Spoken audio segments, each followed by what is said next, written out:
Ya Arhamar Rahimin, irhamna.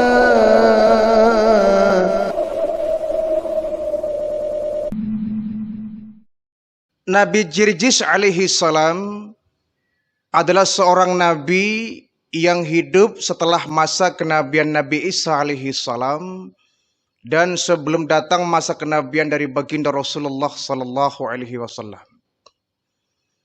Beliau merupakan murid dari murid Nabi Isa alaihi salam atau Hawariyin ya. Jadi Hawariyin ini memiliki seorang murid yang kemudian diangkat menjadi seorang nabi, yakni Nabi Jirjis alaihi salam. Mungkin nabi ini pun terasa asing telinga kita ya. Namun Nabi Jirjis merupakan nabi yang Allah utus untuk memperbaiki akhlak dari kaum Bani Israel setelah masa kenabian dari Nabi Isa alaihi salam. Dan Nabi Jirjis ini hidup pada masa raja zalim ya, bernama Dadanah. Dadanah ini seorang raja yang sangat zalim ya. Ada pula riwayat yang menyebutkan Daniyah ya. Raja Daniyah dan juga Dadanah. Raja yang sangat zalim ya. Raja yang sangat bengis. Bahkan dia merupakan raja pengajak masyarakat Bani Israel untuk menyembah satu berhala yaitu bernama Avalon. Jadi punya satu berhala besar bernama Avalon. Dadanah ini setiap hari mengajak rakyatnya, kaum Bani Israel, untuk meninggalkan kitab Injil yang merupakan kitab suci dari Allah Subhanahu wa taala. Untuk menyembah Avalon sebagai Tuhan yang mereka anggap sebagai Tuhan yang maha besar yang wajib disembah.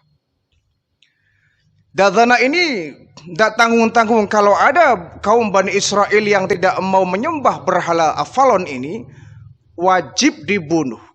Pasti dibunuh ya. Disiksa dulu lalu kemudian dibunuh. Nabi Jirjis tentu terpanggil hatinya untuk bisa menaklukkan ini raja. Ini raja harus saya Islamkan ini. Kalau tidak akan banyak sekali masyarakat Bani Israel yang terbunuh sia-sia. Saya harus mendekati dia nih, sang raja ini. Saya ajak dia masuk Islam. Satu hari Nabi Jirjis alaihi salam membawa, karena beliau termasuk orang kaya ya. Beliau orang kaya. Beliau membawa banyak hadiah istimewa. Niatnya ini hadiah akan saya bawa kepada raja. Siapa tahu ketika dapat hadiah ini, dia akan terbuka hatinya untuk menerima ajakanku masuk agama Islam. Berangkatlah Nabi Jirjis menuju istana Dadanah ini. Namun sebelum sampai kepada istana pusat Raja Dadanah, dia harus melalui istana dari katakanlah Perdana Menteri ya. Perdana Menteri dari Raja Dadanah ini. Yaitu Taroklita dan Majlantis. Taroklita dan Majlantis merupakan dua anak buah dari Raja Dadanah yang selalu mengawal kemana raja ini pergi. Sampai ya, Nabi Jirjis ini ke istana dari Perdana Menteri yaitu Taroklita dan Majlantis. Wahai Tuan, saya Jirjis. Mau kemana kamu? Kata Taroklita. Saya mau bertemu Tuan Raja Dadanah. Mau apa kau ke sana? Aku akan mengajak beliau untuk memeluk agama Allah, agama Islam yang dibawa Nabi Isa alaihi salam. Oh, kalau begitu sebelum kau sampai ke sana, kau sementara tinggal di istanaku dulu. Ada tahapan yang perlu kau ikuti, ada aturan ya, protokoler yang harus kau ikuti. Apa Tuan? Kau sembah dulu ini patung Avalon. Nyembah patung ini? Iya. Kalau saya nggak mau bagaimana? Kalau kau nggak mau, coba kau lihat. Di sana ada tempat penyiksaan. Kau akan melihat di sana banyak orang yang disiksa bahkan sampai dibunuh mati. Kau lihat di sana. Nabi Jirjis sebenarnya ke tempat itu, satu tempat di situ ada penyiksaan. Ada orang yang dicukil matanya, ada orang yang sampai dikuliti, ada yang disiram pakai air panas. Wah, tak sanggup ya Nabi Jirjis untuk melihatnya. Kau sudah melihat? Sudah Tuhan. Itu kenapa Tuhan? Itulah orang-orang yang tidak mau menyembah Tuhan Avalon ini. Tuhan, saya punya hadiah. Bisakah engkau menukar siksaanmu dengan hadiah ini? Hadiah apa kau bawa? Nih, intan berlian emas. Dibuka itu hadiah. Toraklita dan Majlantis ini kemudian dia tertarik ya dengan hadiah tadi. Dibagilah itu hadiah. Sisanya dibagi kepada fakir miskin yang ada sekitar istana Toraklita dan Majlantis ini. Dibagi. Kemudian akhirnya diberilah izin Nabi Jirjis untuk menemui Raja Dadanah ini. Beliau juga agak sedikit ngeper juga ya. Waduh, saya kalau nggak berhasil ini membujuk raja, saya bisa bernasib seperti orang-orang tadi. Saya akan dibunuh, akan disiksa. Tapi insya Allah, Allah pasti bersamaku, Allah akan menolongku. Sampai di istana pusat Raja Dadanah ini, kemudian beliau melaporkan diri. Wahai Tuan Raja, Anda raja di sini kan, Palestina? Iya. Kau siapa? Kata Dadanah. Aku Jirjis.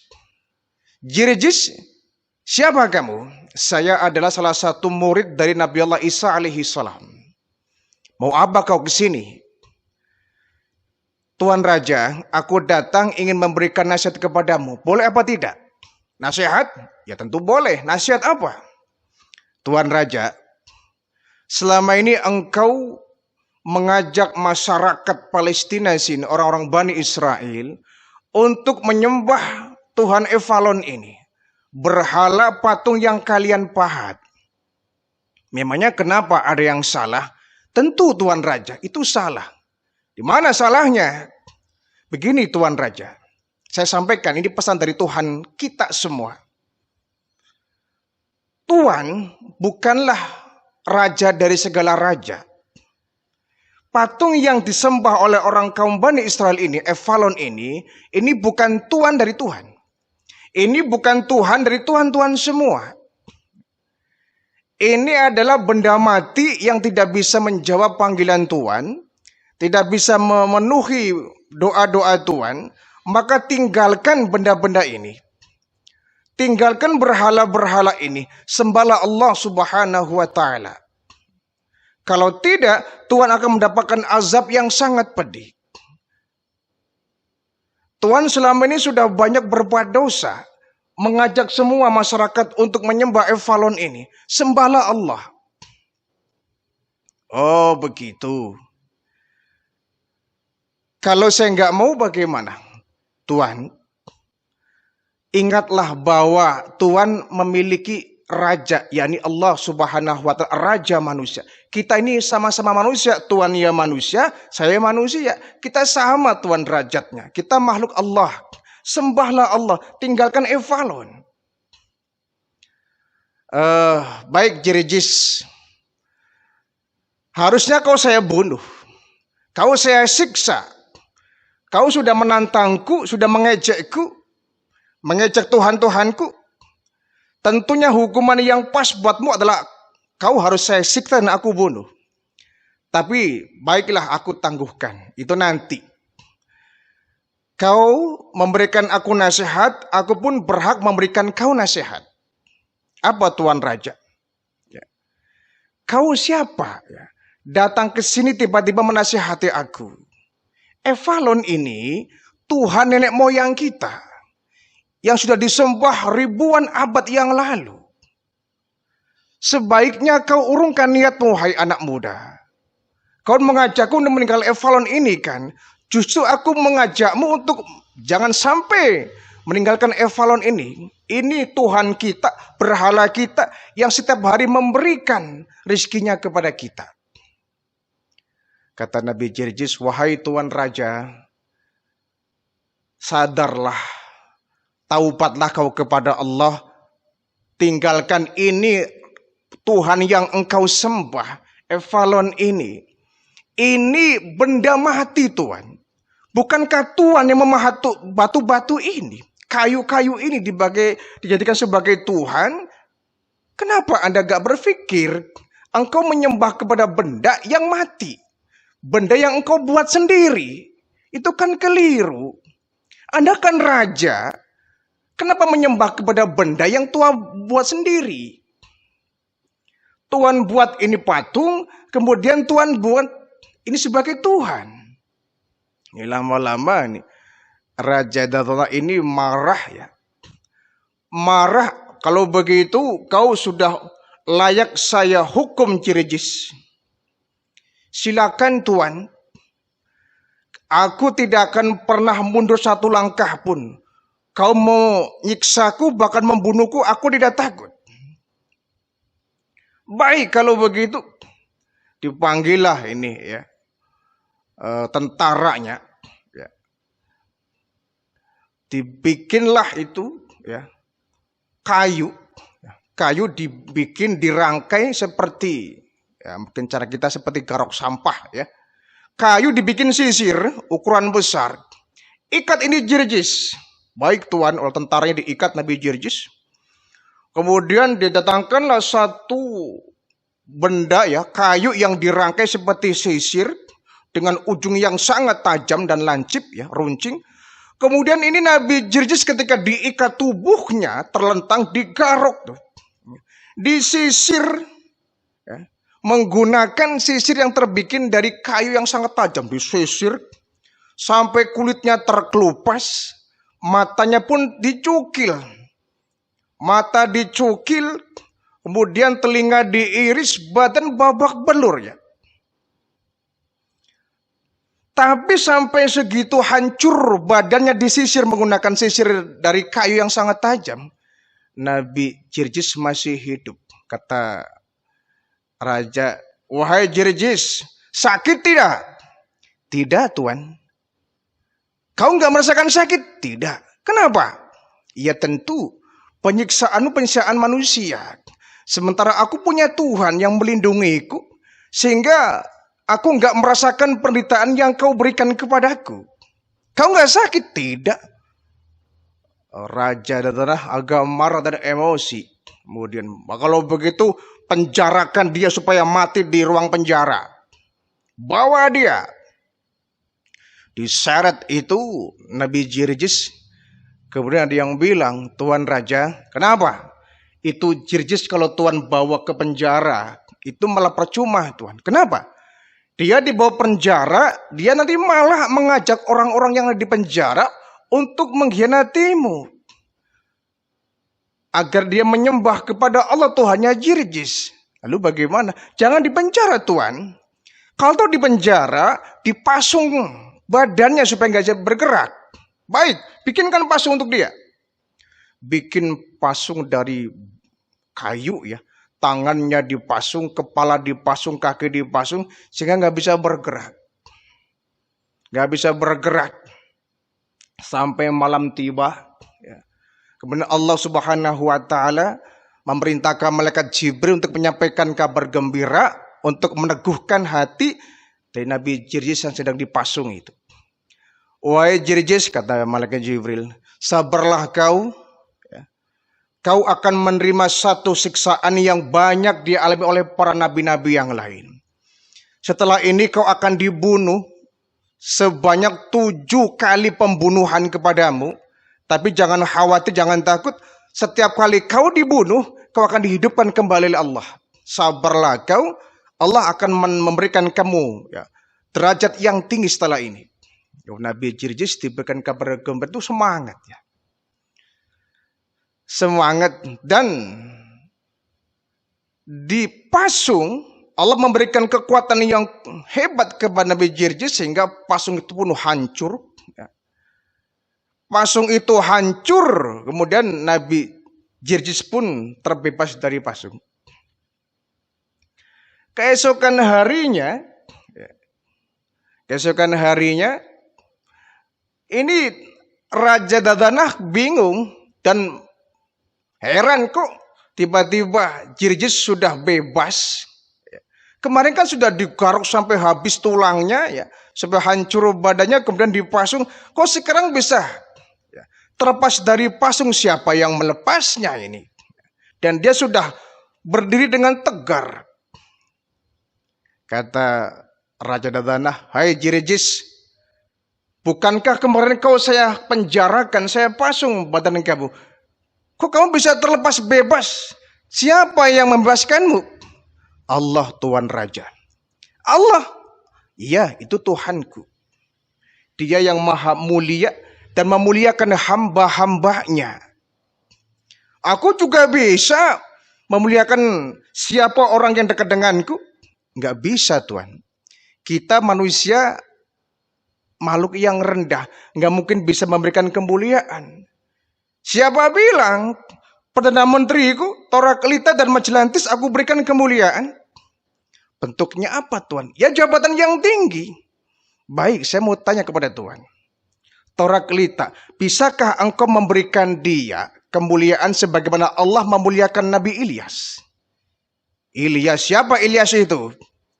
"Ilyas adalah hamba Allah yang dia diterbangkan ke langit. Dia mendapat kemuliaan menjadi seorang nabi yang memiliki berbagai macam mukjizat." "Kemudian Majelantis, Tuan, apa? Bisakah kau berikan dia kemuliaan?" "Bisa." "Baik, saya mau nanya, apakah engkau bisa memberikan Majelantis ini kemuliaan sebagai Nabi Isa alaihissalam?" "Isa, siapa itu Isa?" "Nabi Isa merupakan hamba Allah, Tuan. Dia nabi yang diberikan kemampuan untuk bisa menghidupkan orang yang buta, menyembuhkan penyakit-penyakit kusta, bahkan bisa menghidupkan orang yang mati. Itu kemuliaan yang diberikan Allah. Sementara kau memberikan kemuliaan kepada manusia, apa manfaatnya?" Dadanah marah kembali. Ini Jirjis sudah banyak menghinaku. Kemudian ya, dia memerintahkan tentaranya, "Hai tentaraku, Jirjis kau ikat kembali." "Baik, Tuan." Diikat itu Nabi Jirjis, ya. Kemudian tangan diikat, kaki diikat, ya. Dibentang, ya. Dibentang, kemudian digergaji, ya. Digergaji dari mulai kepala sampai tubuh sampai kaki digergaji. Ya, sakit luar biasa digergaji. Cuma Allah memberikan, ya, mukjizat kepada Nabi Jirjis, tidak merasakan sakit. Digergaji sampai habis, ya. Kata Raja Dadanah, "Hai Jirjis, sakit nggak?" "Enggak, Tuan." "Kau nggak sakit?" "Enggak." Digergaji, kemudian dimemerintahkan orang-orang, "Kau mutilasi ini Jirjis, kau cincang habis dagingnya." "Baik, Tuan." Dicincang itu, setelah digergaji, dicincang tubuhnya sampai lembut, kemudian dibawa ke satu seperti kolam, ya, seperti sumur, yang di dalamnya itu ada singa-singa buas.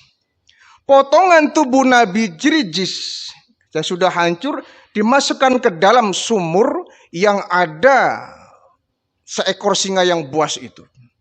Tapi Allah kemudian menundukkan singa-singa ini sehingga dia tidak bisa menerkam daging cincangan dari tubuh Nabi Jirjis, ya.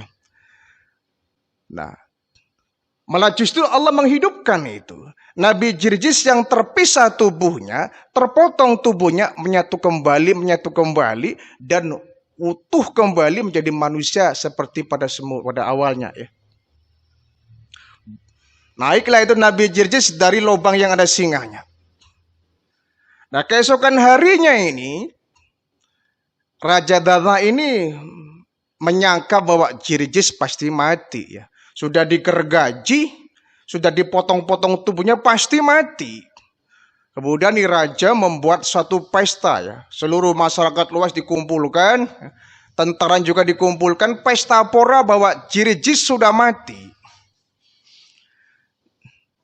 Namun tiba-tiba ketika lagi berpesta pora itu, datang Nabi Jirjis dengan tubuh yang utuh. Orang-orang pada menyangka hari kemarin yang kita bunuh siapa? Jirijis. Itu dia Jirijis. Dia masih hidup. Nggak mungkin. Udah kita mutilasi, sudah kita potong-potong, dimakan singa habis sekali. Itu dia Jirijis.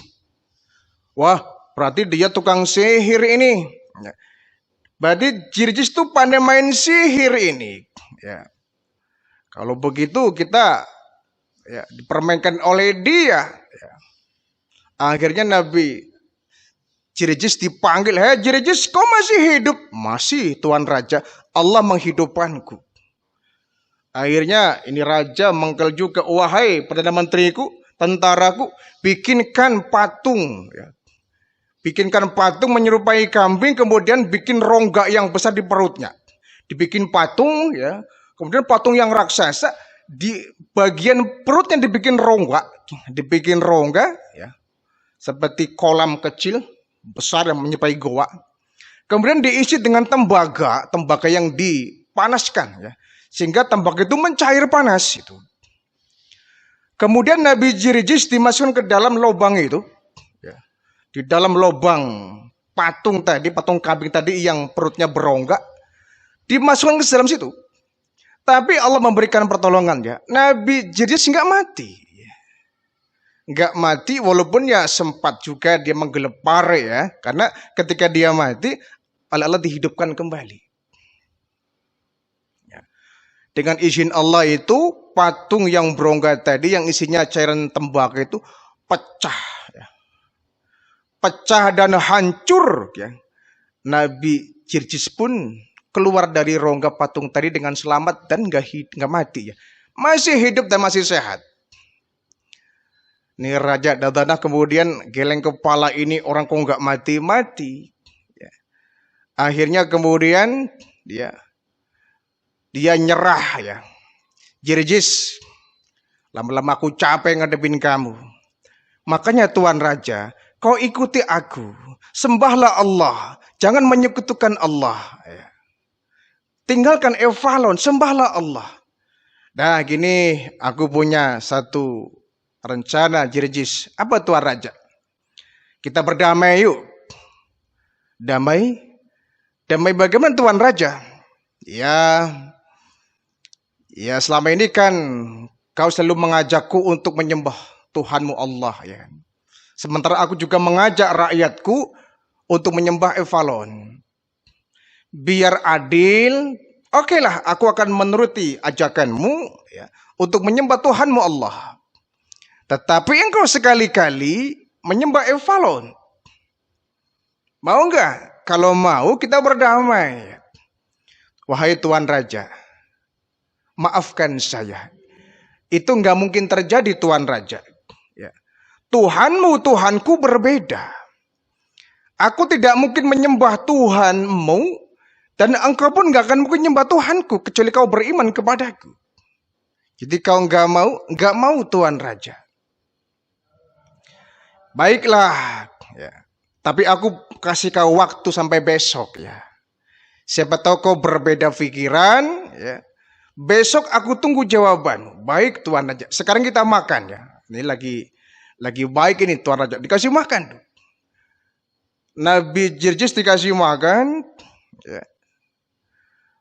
Nah kemudian ketika malam tiba, sang raja pun tidur ya, menunggu besok supaya ingin tahu jawaban Jirijis mau enggak ya, diajak untuk menyembah Evalon tadi. Sepanjang malam ini Nabi Jirijis nginep di istana Raja Dadanah ini ya. Semalaman dia baca kitab Zabur ya, dibaca dengan suara yang begitu merdu. Ternyata tanpa disadari ini permaisuri sang raja ini mendengar lantunan ayat suci kitab Zabur yang dibaca oleh Nabi Jirijis. Indah sekali, lembut sekali. Ini sih bukan main-main ini. Yang dia baca bukan sembarangan buku ini. Dia orang benar ini. Yang dia baca ini nasihat yang sangat mendalam ini. Aku yakin dia nabi, bukan manusia biasa. Aku harus beriman dengan dia. Aku harus beriman kepada Allah, Tuhan yang dia sampaikan kepada seluruh masyarakat kaum Bani Israel ini. Nah, keesokan harinya, ya, Nabi Jirjis ditanya oleh sang raja, wahai Jirjis, bagaimana? Kau sudah berpikir? Sudah Tuan Raja. Baik. Apa keputusanmu? Ya tetap Tuan Raja. Tetap, iya. Aku nggak mungkin menyembah Tuhanmu. Aku justru mengajakmu agar menyembah Tuhanku. Dan Tuhanmu juga Allah. Nggak mungkin kita akan bertukar Tuhan. Aku mengajakmu untuk bertobat, sembahlah kepada Allah. Wah ini tadanah, wah kayak gini mah mending dari kemarin kau saya bunuh. Ya. Silakan Tuan Raja, dia marah ya.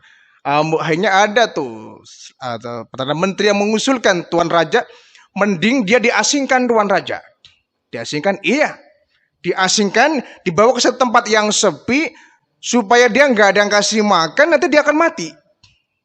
Oh baik ya.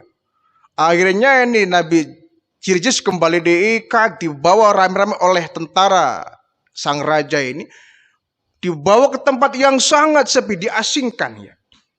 Sangat jauh dari pemukiman penduduk ya, sepi. Nah kemudian di situ kebetulan ada gubuk tua ya. Ada gubuk tua. Nah kemudian Tuan Raja itu ada gubuk tua. Nah masukkan nih Jirjis ke gubuk itu, ikat dia. Jangan dikasih dia makan, pasti akan mati. Dibawa Nabi Jirjis ke gubuk tua itu. Mereka menyangka bahwa Jirjis pasti masuk ke dalam rumah tua ini yang gak berpenghuni, bahkan di sekelilingnya pun tidak ada pohon yang berbuah, pasti akan mati. Akhirnya kemudian tentara dari raja ini pun pergi dalam kondisi meninggalkan Nabi Jirjis yang terikat di rumah tua itu. Namun ternyata rumah tua itu ada penghuninya, yaitu seorang perempuan tua dengan anak kecil, yaitu cucunya. Kagetlah Nabi Jirjis yang awalnya menyangka bahwa itu rumah kosong. Ternyata ada dua penghuni ya, dua orang, ini seorang nenek dengan seorang cucunya. Wahai Tuan, Anda siapa? Kau sampai terikat dan dibawa ke sini? Hei ibu, kau yang punya rumah ini? Betul Tuan. Aku Jirjis. Engkau Jirjis? Iya. Aku seorang nabi dan seorang rasul, wahai ibu. Dan aku merupakan korban dari kezaliman raja beserta orang-orang yang memusuhi Allah. Aku dibawa ke rumah ini dalam kondisi terikat, yang mereka semua berharap ketika aku diasingkan di sini, kemudian aku nggak menemukan makanan, aku akan mati di sini. Ini rumah saya Tuan. Oh ini rumahnya ibu? Betul. Ini memang rumah sangat tua. Dan kami pun jarang sekali ada orang yang melintas tempat ini. Ini tempat yang sangat sepi dan jauh dari keramaian penduduk. Dan di sini tidak ada pohon atau tanaman yang membuahkan hasil yang bisa kita makan. Akhirnya dengan izin Allah, Nabi Jirjis berdoa, ya Allah, berikan kami di tempat yang terpencil ini, di gubuk tua ini, rizkimu ya Allah. Dan dengan izin Allah itu tiang-tiang yang ada di gubuk tua itu kemudian bercabang, mengeluarkan daun dan mengeluarkan buah. Yang akhirnya buah itu pun bisa dimakan oleh Nabi Jirjis beserta seorang perempuan tua dengan cucunya ini. Nah akhirnya ketika mereka makan setiap hari, mereka baru mengetahui bahwa ternyata laki-laki yang datang dan dibawa oleh tentara ke rumah itu adalah seorang nabi. Wahai Tuan, engkau bukan manusia biasa ya. Engkau bisa menumbuhkan, mengeluarkan kayu yang sudah rapuh ini, mengeluarkan daun dan berbuah.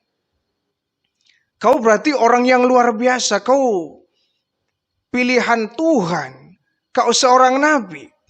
Betul ibu, aku seorang nabi, aku seorang rasul yang diutus untuk menyadarkan masyarakat Bani Israel ini agar mereka tidak menyembah Tuhan Evalon. Tetapi aku dibuang di sini dan aku diasingkan supaya aku mati di sini. Akhirnya seorang ibu ini beriman kepada Allah ya, mengakui keislamannya beserta cucunya ini. Tiap hari mereka kemudian diajari oleh Nabi Jirjis ya, pengetahuan agama, memperkenalkan Allah Subhanahu wa taala. Kemudian dalam waktu yang agak lama ya, Nabi Jirjis memberikan amanah kepada anak ini. Nak, aku memberikan tugas kepadamu. Apa Tuhan? Kau pergilah ke istana Tuan Raja Dadanah. Lalu kau masuklah di sana ke tempat di mana situ ada berhala Avalon dan berhala yang lainnya. Baik Tuan. Lalu apa yang harus saya lakukan Tuan? Kau datang ke sana, kau sampaikan kepada berhala-berhala yang ada di tempat itu. Apa Tuan? Bahwa Jirjis mengundang kalian semua di tempat yang sangat terpencil di gubuk tua. Baik Tuan.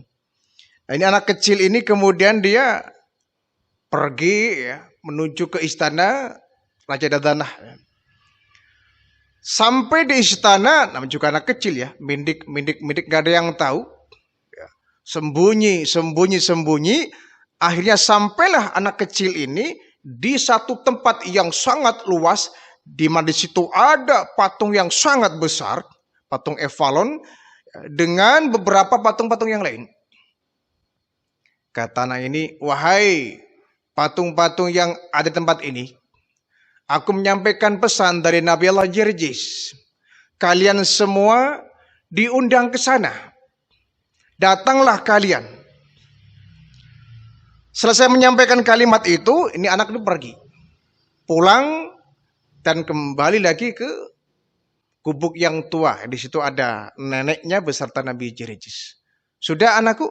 Sudah Tuan. Baik. Dan atas izin Allah, itu berhala Avalon dan berhala yang lain itu, tiba-tiba yang berdiri diam, membatu dan membisu, mereka berjalan. Mereka berjalan, kemudian mereka berkumpul menuju ke satu tempat di mana di situ ada Nabi Jirjis dan perempuan tua ini. Nah, peristiwa ini disaksikan oleh permaisuri dari Raja Dadanah ini. Kaget dan terbelalak. Subhanallah, sujud dia. Ini benar-benar kekuasaan Allah. Jirjis ternyata memang Nabi dan Rasul.